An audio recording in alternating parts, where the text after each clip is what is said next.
Баршаңызға қайырлы күн. Сіздермен бірге Айгерім. Бүгін мен сіздерге өте дәмді ерекше тағамдардың бірі хамир хасиб деп аталатын өзбек ұлтының тағамының рецептімен бөлісемін. Міндетті түрде видеоны соңына дейін қарап, каналыма тіркеліп, жанындағы қоңырау белгісін басуды ұмытпаңыздар. Таза ыдысымызды дайындап, жарты стақан суға 1 шай қасық тұзды салып, жақсылап араластырып, осы ыдысқа құямыз.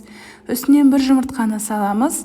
Содан соң вилканың көмегімен жақсылап тұрып араластырамыз. Тұзы да бірге еруі қажет. Алдын ала еліктен өткізілген ұнымызды аз-аз мөлшерде қоса отырып, қамырымызды орташа жұмсақтықта илейміз. Қолымызбен илеп болғаннан соң үстелдің үстіне қойып, тағы да июін қандырып илеп аламыз. Бетін жауып 10-15 минутқа қалдырамыз.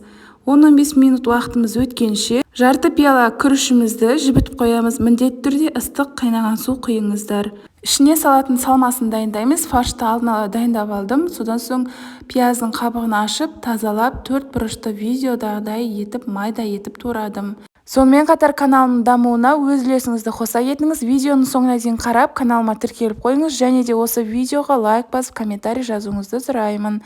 Пияздың барлығын турап болып, фарштың үстіне салдым, және жібітілген күрішті де салып, жақсылап тұрып араластырамыз. Және дәміне қарай тұзды салдым, одан соң қара бұрышты салдым. Барлығын салып болғаннан соң қолдың көмегімен немесе шанышқының, қасықтың көмегімен жақсылап тұрып барлығын араластырып алдым. Міне менің фаршым салмасы дайын болды. Енді қамырын жаямыз. Қамырдың июі қанды, үстелдің астына ұн сеуіп, қамырдың бетіне де ұн сеуіп, содан соң қолымызбен, жұдырығымызбен басып, қамырды толықтай дөп-дөңгелек жұп-жұқа етіп жайып алдым.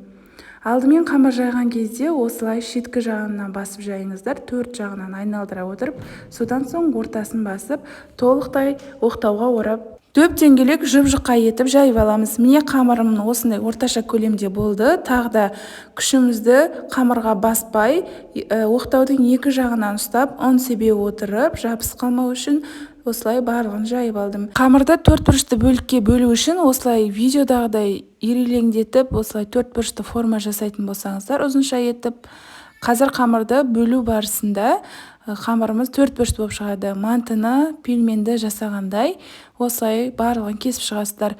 Дәл ортасындағы қамырды алып, ұзына бойы жайып, бір-бірінің үстіне қойып, мен бұл жерде 3 қамырды бір-біріне үстіне қойып, барлығын бірдей формада кесіп шықтым. Қамырларды кескеннен соң міндетті түрде барлығын 4 бұрышты етіп жайып алыңыздар, бір-біріне жабыс қалмасын. Видеодағыдай салмасын бір шетіне салып, 3 бұрышын түйіп, екі жағын бүктеп, осылай конверт тәрізді етіп жасаймыз. Міне қараңыздар, ортаңғы бөлігін түйдім, екі жағын тағы да қайтарып, осыны ораймыз.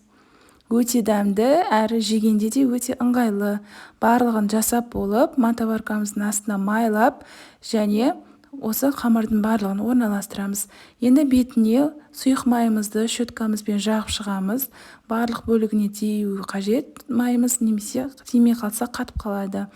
Енді мантаваркамыздың астыңғы кастрөліне суды қайнатып, қайнап тұрған суда осы қамырымызды 45 минутқа будап пісіріп аламыз. Қамыр піскенше подливкасын дайындаймыз. Ол үшін пиязды жақсылап жұқа етіп турап, майымызға қуырып алып, сарғайғанша үстінен тартылған қызанақты қостым. Және де тұз, қара бұрышты қосып, жақсылап барлығын араластырып, кішкене 5 минуттай қуырып алдым. Егер сіздерде қызанақ болмаса, томат пастасын қосып, кішкене су қосып қайнатсаңыздар болады. Подливкасымен көк пиязды турап дайындап алдым. 45 минуттан соң осылай қамырымыздың барлығы пісті.